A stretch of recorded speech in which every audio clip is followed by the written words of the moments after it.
Bismillahirrahmanirrahim. Welcome on my YouTube channel. I hope you all are doing well. In this video, I'm going to discuss Hindi Urdu controversy, जिसको उर्दू में उर्दू हिंदी तनाज़ा कहते हैं। अब क्या था कि 1857 में जब जो वॉर हो रही थी, वॉर ऑफ इंडिपेंडेंस, वो फेल हो गई, यानी उसमें शिकस्त हुई, तो ब्रिटिश अब ऑफिशियली जो है थे वो काबज हो गए थे और उन्हीं वही रूल कर रहे थे सब कंटिनेंट पे। तो हिंदू जो थे वो मकार थे। उन्होंने क्या किया, पहले ही वो मुसलमानों के खिलाफ कर चुके थे। ब्रिटिश को ये कहते थे कि ये जो इसकी पीछे कंस्पायरेसी है वो तमाम मुस्लिम्स ने की है। तो ब्रिटिश भी डरे हुए थे क्योंकि उन्होंने जो रूल था वो लिया था मुस्लिम से। इस वजह से उनको भी पावर का खतरा था कि मुस्लिम्स दोबारा अपराइज ना कर जाएं। इसीलिए हिंदू जो थे वो मुस्लिम्स को ना तो एजुकेशन तक पहुंचने देते थे, ना ही जो अच्छी जॉब्स थी वो ऑफिस में करने देते थे। मोस्ट जो थी वो छोटी जॉब्स ही मिलती थी मुस्लिम्स को। तो दूसरा अब चीज़ क्या आ गई, पहले तो ये बैकवर्डनेस हो गई मुस्लिम्स की। अब हिंदी जो थी, उर्दू को क्या कहते थे, हिंदू जो थे वो समझते थे कि जो उर्दू ज़ुबान है ये मुस्लिम्स की ज़ुबान है, मुसलमानों की लैंग्वेज है। इसलिए इससे भी जितना वो मुस्लिम से नफ़रत करते थे, इतना ही उर्दू से भी नफ़रत करते थे, हेट करते थे कि ये मुस्लिम की लैंग्वेज है, और वो हिंदी को एज़ अ ऑफ़िशियल लैंग्वेज लागू करना चाहते थे।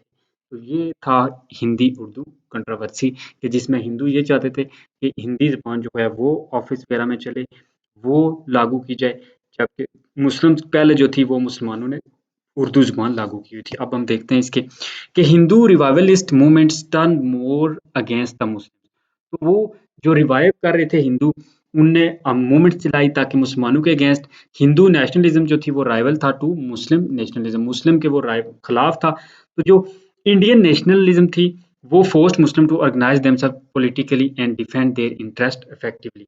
तो वो ये कहते थे, वो मुसलमानों को फोर्स करते थे ताकि वो खुद को ऑर्गेनाइज करें पॉलिटिकली और खुद के जो इंटरेस्ट हैं इफेक्टिवली उनको डिफेंड करें। लेकिन 1857 के बाद क्या हुआ, जब कंट्रोवर्सी हुई आफ्टर 1857, फिर 1857 को हुई थी वॉर ऑफ इंडिपेंडेंस, और हिंदी उर्दू कंट्रोवर्सी हुई थी 1867 में। अब ये था मेजर असॉल्ट था by the Hindu on Muslims पे, क्योंकि जो heritage and legacy of the great Muslim empire, वो उर्दू जो थी वो समझ लें कि लेगेसी थी, क्योंकि उर्दू मुसलमानों की और बरसगीर में ही जन्म लिया था। उर्दू ने लश्करी तुर्की ज़ुबान का ये लफ्ज़ है जिसका मतलब होता है लश्कर, लश्करी ज़ुबान है, क्योंकि इसमें बहुत सी ज़ुबानें मिक्सचर है। तो ये मुसलमानों के लिए ग्रेट असॉल्ट था। हिंदू जो थे वो बायस थे against Urdu as it was a Muslim language. वो ये यकीन रखते थे कि ये जो उर्दू है ये मुस्लिम की लैंग्वेज है, और वो डिमांड करते कि तो हिंदी जो है वो लागू की जाए एज़ ऑफिशियल लैंग्वेज, रिप्लेस किया जाए उर्दू को। तो there were demonstrations against Urdu by the Hindus in Banaras in 1867। तो 1867 में जो थे वो हिंदू ने काफ़ी मुजाहरे किए उर्दू के खिलाफ।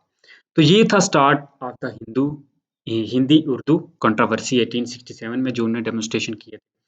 इस इशू पे अब सर सैयद अहमद खान ने four told about the unstable future of the Hindu Muslim unity. तो सर सैयद अहमद खान ने कहा कि अब जब इतनी बात का भी इशू हो रहा है, लैंग्वेज का भी इशू हो गया है, तो अब फिर जो हिंदू उर्दू है इनकी यूनिटी मुमकिन नहीं है। हिंदू जो है वो स्ट्रगल कर रहे थे बड़े जो थे ना जोश से कि वो उर्दू को रिप्लेस कर पाएँ हिंदी से ऑफिसेज़ में। ये एक इम्पोर्टेंस जो थी वो इसने इन्हांस कर दी कि मुस्लिम की सेपरेशन जो है वो अब इम्पोर्टेंट हो गई है। अब जो Muslim nationalism is manifested with the sublime principle to implement like. अब मुसलमानों के जो कुछ बेसिक जो प्रिंसिपल थे वो थे rule of law, socio economic justice, equity and fair play. कि मुसलमान ये चाहते थे कि लॉ का कानून हो, सोशल इकोनॉमिक जस्टिस हो, यानी मसवात हो, और फेयर प्ले हर एक के साथ जो है ना वो जस्टिस किया जाए। फिर हर बरादरी हो, सबकी जो है ना बराबरी हो, इक्वालिटी हो, तमाम सिटीजन को इक्वल जो है अपॉर्चुनिटीज मिलें, बेशक उनकी जो भी कास्ट, जो भी सेक्ट, जो भी रिलीजन या रीजन हो, सबको बराबरी मिले। रिलीजियस एंड कल्चर टॉलरेंस, सबको जो है ना वो माइनॉरिटीज हैं या मेजोरिटी हैं, सबको इक्वल राइट्स मिले और सबको टॉलरेंस हो, कोई किसी के खिलाफ ना हो। Respect for human dignity and rights, और इंसानों की जो थी वो वकार का ख्याल रखा जाए, इंसानियत की ख्याल रखा जाए, उसकी पामाल ना किया जाए। 4 हो गए। और नंबर 5 पे था कि protection of the rights and interest of non-Muslims and freedom to practise their beliefs and religion. So जो नॉन मुस्लिम हैं, जो माइनॉरिटीज़ हैं, उनके भी हकूक़ का ख़्याल रखा जाए और इंटरेस्ट का, और उनको भी फ्रीडम दी जाए ताकि वो अपने जो भी इबादत हैं, जिस तरह मर्ज़ी वो अपने ओन वे से वर्शिप वगैरह कर सकें और अपने रिलीजन को फ़ॉलो कर पाएँ। तो ये बेसिक पर्पस था आप मुसलमानों का। तो ये जो प्रिंसिपल थे ये कॉन्स्टिट्यूशन लागू होने से ही हो सकते थे। तो इसलिए मुसलमानों ने रियलाइज़ किया कि अब जो है वो create institution and process that reflect these principle and values. ये तकरीबन जो 5 चीज़ें ये सारी उनमें लागू हो सकें। That's all in this video. Like the video and subscribe the channel. अल्लाह हाफ़िज़।